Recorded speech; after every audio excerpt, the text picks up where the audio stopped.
We choose to go to the moon. We choose to go to the moon in this decade and do the other things. Not because they are easy, but because they are hard. Because that goal will serve to organize and measure the best of our energies and skills. Because that challenge is one we are willing to accept. One we are unwilling to postpone. And one which we intend to win. And one which we intend to win. And one we intend to win.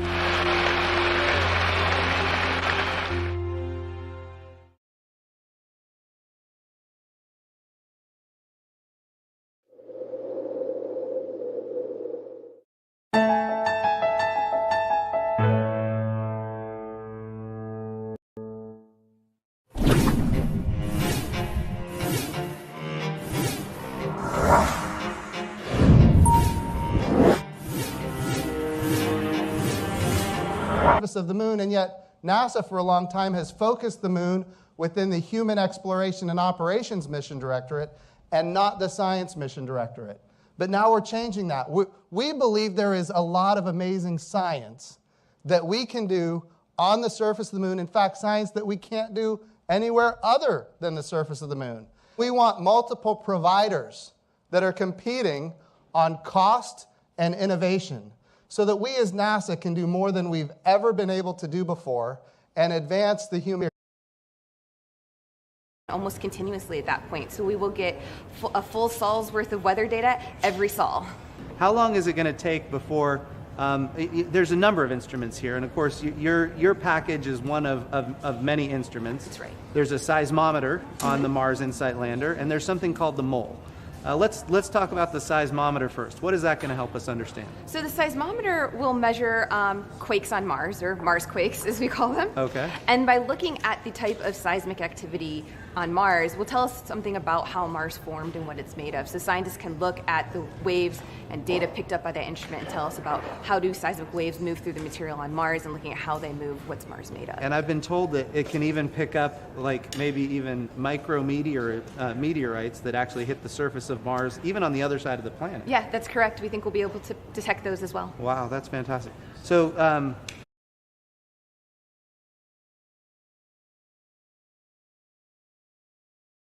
is to measure how heat changes and moves around inside of Mars. So the mole is kind of a big nail about the size of my forearm, and it can actually hammer itself underneath the surface of Mars. And so with the mole, we're going to go deeper underneath the surface of Mars than any other mission has before. We'll go down to up to about 15 feet. And trailing behind that mole will be a series of temperature sensors. And so it will be able to take temperature over time and again see how the heat is moving around, how is it changing inside Mars. And again, that tells us something about how Mars formed and what it's made of. Amazing. Tell me, what do you know about the core of Mars? Well, first, if you look at our core here on Earth, we know that we have a kind of molten metallic core.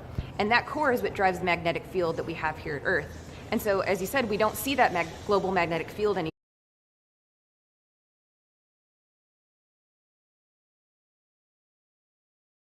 So we want to find out, is the core liquid or is it solid, and what is it made of? Because if we see something that's like maybe it's a solid core, so you don't have that dynamo action in the center of the planet like we do here on Earth, so we don't have anything to drive that magnetic field of Earth. And so we're actually going to use radio signals, between the lander on Mars and an antenna here on Earth. Looking at changes in that radio signal will tell us about what the core is made of. Is it solid or is it liquid? So how long until we start getting some really serious science data from InSight? It will actually be about 2 to 3 months, because the next thing that we need to do with InSight is, so we're on the surface, but when we landed, all of our science instruments are sitting up on top of the lander. And we really want to get our seismometer onto the ground, because it's going to take much better data if it's actually in contact with the Martian surface. Okay. And for our probe, obviously it also needs to be on the ground, because we want it to hammer underneath the surface. So the next 2 and put it on the ground, and that's basically what a robotic arm is. It has a little claw. You can go pick up the instruments and set them onto the ground. So in the coming couple weeks, we're going to be looking at where did we land, taking lots of images to see what's in front of the lander, picking where do we want to put the seismometer, where do we want to put the mole, and then actually start that process of using the robotic arm to pick up those instruments and get them onto the surface of Mars. Amazing. Well, Emily, thank you for your great work. What an amazing accomplishment today. We're all so proud of you and your entire team here at the Jet Propulsion Laboratory. and of course the Insight team. So thank you so much for your great work. Thank you. Absolutely. Well, I'm here with Vivian Sun, who is a systems engineer here at the Jet Propulsion Laboratory, and she has been involved in picking the landing site for the Mars 2020 rover, which of course is a mission happening in 2020. And we're all very excited about that. So tell us, what goes into selecting a landing site on Mars for the 2020 rover? Right. So actually, this process began several years ago. So it first started in 2013.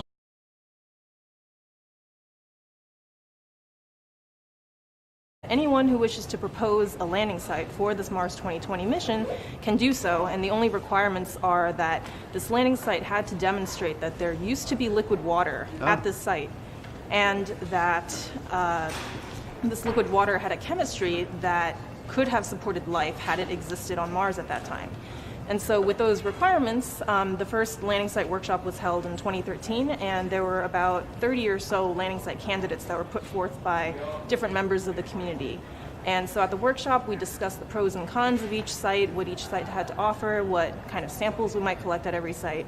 And so in this sort of fashion, we've had several more landing site workshops. We just concluded with the fourth and final one this past fall, just about a month ago.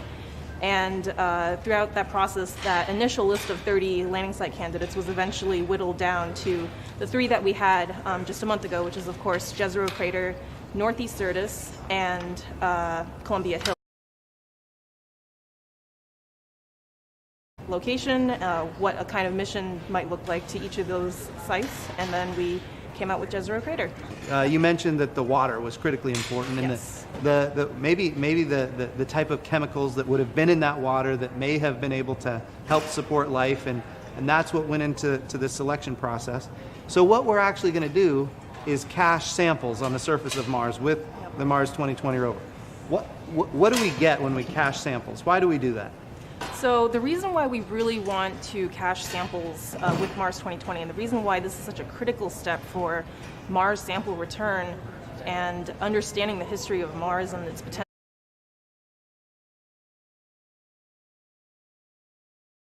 on the surface of Mars, they're still limited compared to the analyses that we could do here on Earth in our laboratories where we have access to the state-of-the-art technologies. And so to really look at a sample, to look at a rock and be able to tell whether something is a true biosignature or whether it's something that was truly evidence for past life, you really need to do that kind of analysis here on Earth with our sophisticated labs. Yeah. So the idea is Mars 2020 just caches a sample. Then we have to do a Mars sample return mission, which of course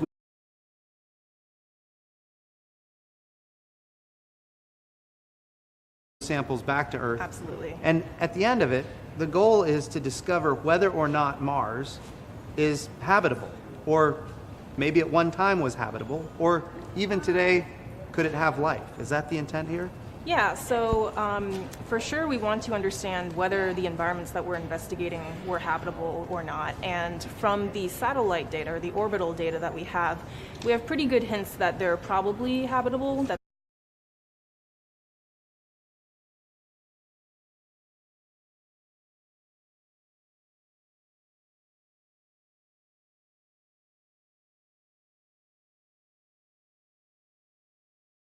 Used to have water, and that water had chemistry that could have supported life if it existed there. But what we don't know is if there was life. That's one question. If there was life, do we have evidence that preserves, for example, fossils or other biosignatures? Do we have that evidence that there was past life in any of these samples? Okay. And that's something that we can only figure out by returning those samples back. Okay. Well, Vivian, I want to tell you we're grateful for your work. We're looking forward to coming back 26 months from now when we have a successful Mars 2020 landing on the surface of Mars, and we'll revisit this again and talk more in depth about what the next steps are. So thank you so much, and Mars is a wonderful place. We need to learn more. Yes, we do. Appreciate it. Thank you. You bet. We now have an opportunity to meet Mimi Ung, who of course has been highly involved in what's called Mars Helicopter.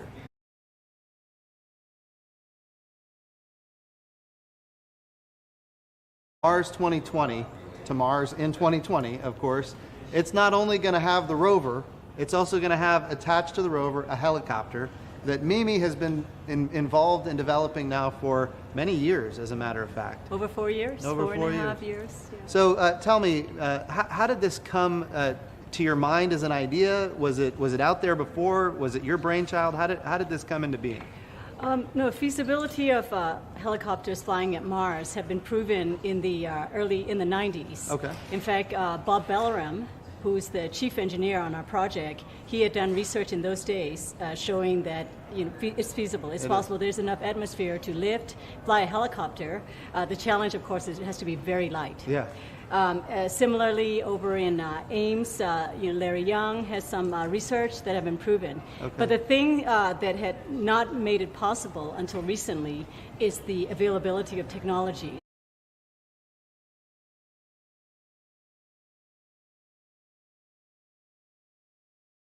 Vehicles. Okay. So around 2012 or so, our previous director, Charles Alachi, was on a lab tour, and he was seeing these drones being used to demonstrate autonomous navigation algorithms. And after the tour, he said, hey, why don't we do this at Mars? Wow. And so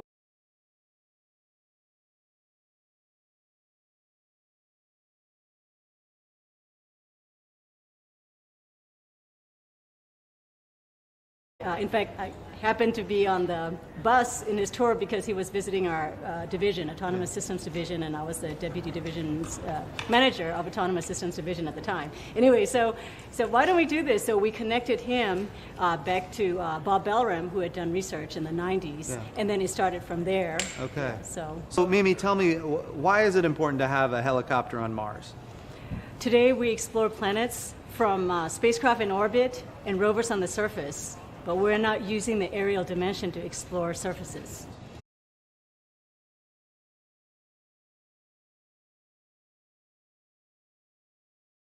To exploration through aerial dimension. Yeah. And that will help with forward reconnaissance, far ahead of rovers, or in the future, astronauts, right. when astronauts are there to explore. And so forward reconnaissance is very important, and it's a new dimension. Secondly, we'll be able to get to places we simply can't get to today, right? And even in the future, with rovers or even astronauts. For example, sites of these cliffs, right? Recently, there are these exposed ice scarps that have, we would have to fly there to get a sample and analyze them on landed assets, or bottom of crevices and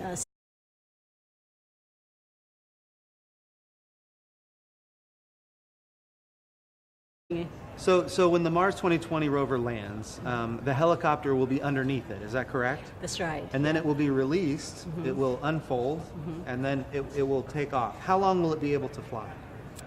We plan to do incremental series of flights. So the first thing we will want to do is repeat the flights that we have demonstrated in Mars-like atmospheric density in our 25-foot chamber here at JPL, right? Yeah. So that would be the first flight we'll want to do exactly what we have modeled and demonstrated on Earth. Yeah. And so we will go up and hover and come down, go up to 3 meters or so. I want to take a moment. When you lift off of Mars and then set down on Mars, what do you think that moment will be like? I would, if I dare say so, it would be just like a Wright brother moment, really, because flying in this thin atmosphere is, it just hasn't been done before. Yeah, so extraordinary. Tell me about the atmosphere. When you compare it to Earth, what is it? How? Experiments on Earth in our chamber, but to definitively demonstrate doing this on Mars is a huge milestone. It will be. And okay, so as you mentioned, you have your Wright brothers moment where you actually take off the surface of another world and then land again with a helicopter. Okay, then after that, what's the next test that you want to do? Then we'll start doing incrementally further lateral flights. So we'll ascend and then go laterally, start with modestly with a few tenths of meters, and then come back and land. And then after that, following incrementally further, up to 150 meters or so out and back. Okay. And that would fully confirm all the models, all the assumptions that we've done in, and definitively conclude our analysis. It's weird to think about, because when you're in atmosphere that's that thin, as you mentioned, less than 1% of Earth's atmosphere, it seems like once you start going, it becomes very difficult. So the atmosphere is sufficiently thin. Does it scale? Is it comparable to Earth's atmosphere? I mean, it seems like it's far more complicated than it is what normal people might think that it is. Yes, it's very counterintuitive. The thin atmosphere reacts, the blades react differently with the thin atmosphere. For example, there are resonances in all rotorcraft, and on Earth, with very thick atmosphere, a lot of the resonances get dampened out. Sure. With thin atmosphere, they continue to ring. Yeah. So, for example, our development, our test, demonstration, and the design and the selection of frequencies have to be very carefully aligned and be aware of those. Yeah. Reaction of the vehicle.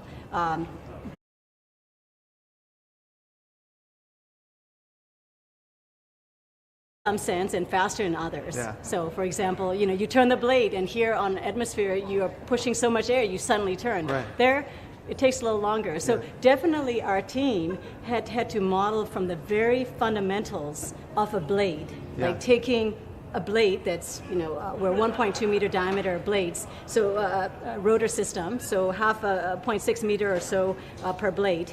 We actually had to cut into 33 virtual pieces and analyze them for the lift and the drag of each of the piece with, with high fidelity CFD analysis. Yeah. Take the lift and drag, integrated them, and then model how the dynamics of the vehicle would be in this thin atmosphere. These low Reynolds numbers, and this is low density area. You're starting from scratch. Starting from scratch, and it's been a surprise, nice surprise, and it's made it very fun. Yeah. But definitely starting from the fundamentals. Right. So that's why when you asked just now about how would you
It's one small step for man, one giant leap for mankind.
We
choose to go to the moon in this decade and do the other things, not because they are easy, but because they are hard. T-minus 60 seconds and counting. We are go for Apollo 7 at this time. And from the crew of Apollo 8, we close with good night, good luck, a Merry Christmas, and God bless all of you on the good earth. We have ignition sequence start. Engines on 5, 4, 3, 2. Listen,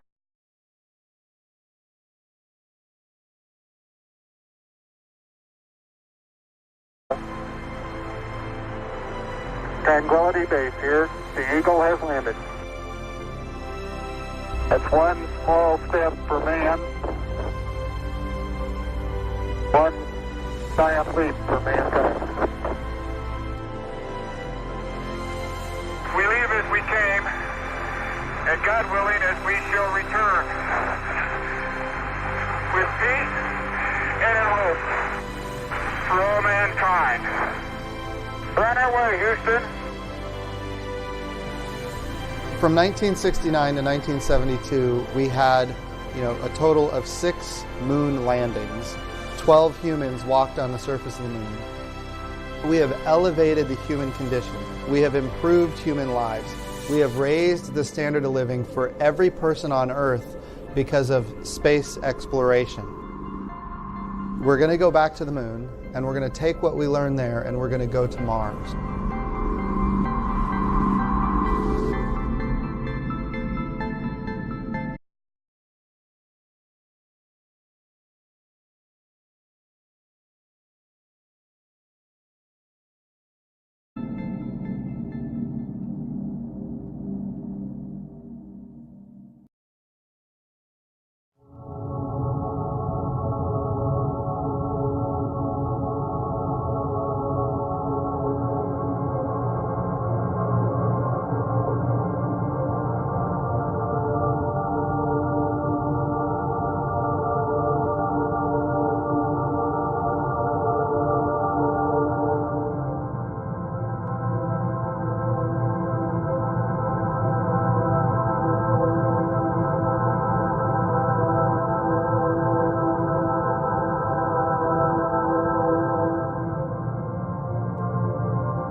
One small step for man, one giant leap for mankind.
We have ignition, and we have liftoff of the Titan Centaur carrying the first of two Voyager spacecraft to extend man's senses farther into the solar system than ever before. They were launched in 1977. That's a long time ago. We say 41 years, but it's really two generations ago. You can think of what the technology was. Your smartphone has 200,000 times more memory than what the Voyager spacecraft have. And so it's just exciting that we've been able to get it into interstellar space. We launched two Voyager spacecraft. They were basically the same, but they were on different paths. Voyager 2 was the one that was chosen to do the grand tour, that is to fly by Jupiter and then Saturn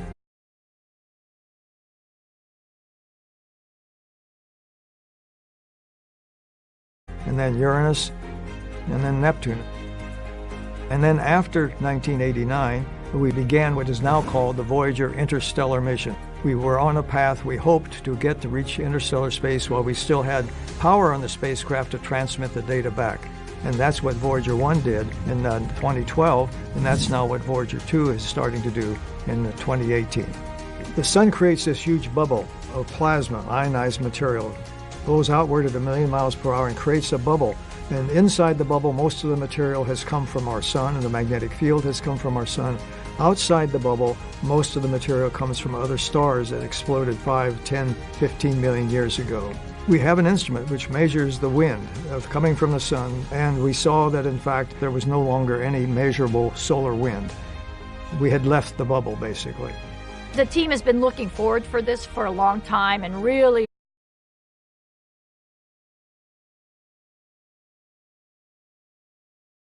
this day happen and to keep the spacecraft with all the instruments on so that they could, all 5 instruments could sense the heliopause crossing and have data for that. What that means is that the Voyager 2 spacecraft is now traveling in interstellar space. Well, this just contributes to the number of discoveries that Voyager has been making, and this is one we'd hoped we would have the chance to do, and fortunately, the spacecraft were still operating when they reached interstellar space. It's really quite remarkable. Voyager changed our view of the solar system, really. I mean, we saw these active volcanic activity on Io, we saw the possibility of ocean on Europa. Just time after time, we were discovering things that we had not really even imagined some years before the Voyager mission. What makes it so exciting is not only do we confirm what we thought we knew, but even better, it tells us where we didn't know that there was something to be discovered.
Good morning. Welcome to Mission Control Houston.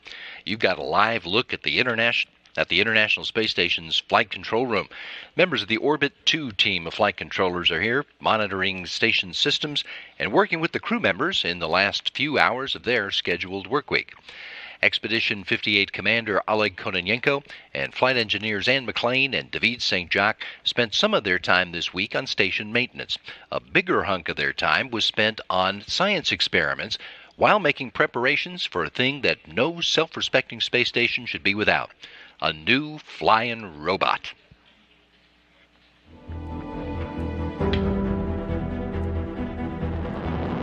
Up until now, it's been governments that have sent people into space. And, working with our NASA partners, we are on the doorstep of being able to open it up to a much greater population. 100 years ago, the average person would say, buy a ticket, I will never fly an airplane, and I will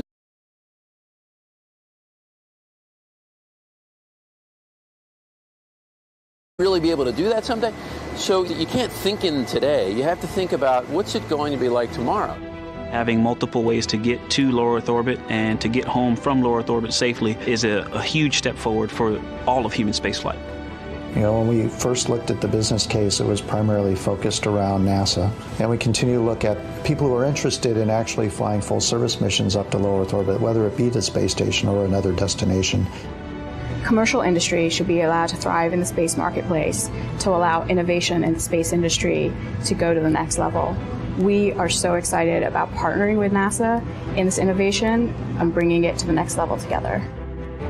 The more that you open up those challenges and those goals to the larger, broader industry, then the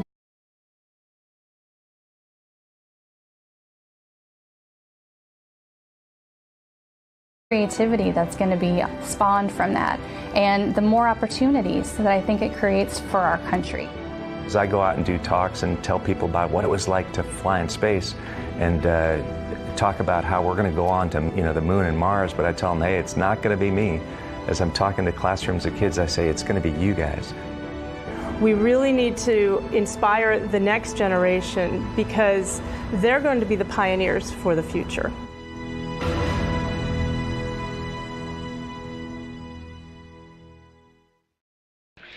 Commercial Crew Program now just about 2 weeks out from the target launch date for the first flight test of the Crew Dragon spacecraft, which of course being developed in parallel with Boeing's Starliner under NASA's Commercial Crew Program. That was a look at some of the ideas about what's going to happen off into the future as Commercial Crew makes it possible for more than just government astronauts to actually get to space. But that's who's there right now, and here's a look at what... Welcome to Space to Ground. I'm Isidro Reyna. The science continues aboard the International Space Station. This week, the crew made preparations for the arrival of Astrobee, a self-contained, free-flying robot that will be flying around the station alongside astronauts later this year. Astrobee will help scientists and engineers develop and test technologies for use in zero gravity, help the astronauts do their routine chores, and give flight controllers in Houston additional eyes and ears on the station. The autonomous robot, powered by fans and vision-based navigation, will perform crew monitoring, sampling, logistics management, and accommodate up to 3 investigations. Astrobee builds on the success of Spheres, NASA's first-generation free flyer, now aboard the station. Life in microgravity reproduces many effects encountered on Earth by people during prolonged bed stays in intensive care, persons with reduced mobility, or with aging. A better understanding of the relationship between fat cells and blood-producing cells in the bone marrow is key to 1/10 billionth of a degree above absolute zero, just above the point where all the thermal activity of atoms theoretically stops. At this temperature, atoms lose their energy and start to move very slowly, explains Rob Thompson, Cal project scientist at NASA's Jet Propulsion Laboratory, or JPL. At room temperature, atoms bounce off each other in all directions at a few hundred meters per second. But in Cal, they'll slow down a millionfold and condense into unique states of quantum matter. Cal is a multi-user facility that supports many investigators studying a broad range of topics. Eric Cornell, a physicist at the University of Colorado and the National Institute of Standards and Technology, will be molecules with 3 atoms each, but which are 1,000 times bigger than a typical molecule. This results in a low-density, fluffy molecule that quickly falls apart unless it is kept extremely cold. How is particle behavior affected as more particles are introduced? What can be learned about quantum objects when several atoms are interacting at the same time? Cornell says the way atoms behave in this state gets very complex, surprising, and counterintuitive, and that's why we're doing this. Cornell shared the 2001 Nobel Prize in Physics for creating Bose-Einstein condensates, another state of quantum matter that can be studied inside Cal. Bose-Einstein condensates are essentially blobs of quantum matter that look and behave like waves that exist at these ultra-cold temperatures, relativity and quantum mechanics. One of the biggest questions in physics today is how those two work together. University of Rochester physicist Nick Bigelow and University of Berkeley scientist Holger Mueller, along with their colleagues, plan to use Cal to test a cornerstone of Einstein's theory of relativity, the equivalence principle, which holds that gravity and external acceleration cannot be distinguished experimentally. They plan to repeat Galileo's iconic experiment dropping cannonballs off the Leaning Tower of Pisa, but using atoms instead. Dropping atoms inside Cal and letting them fall for several seconds as the station orbits Earth will allow researchers to precisely figure out the differences between how the atoms accelerate. This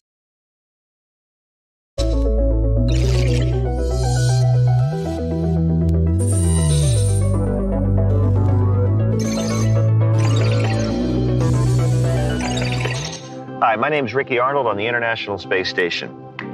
We get asked a lot, how do we sleep in space?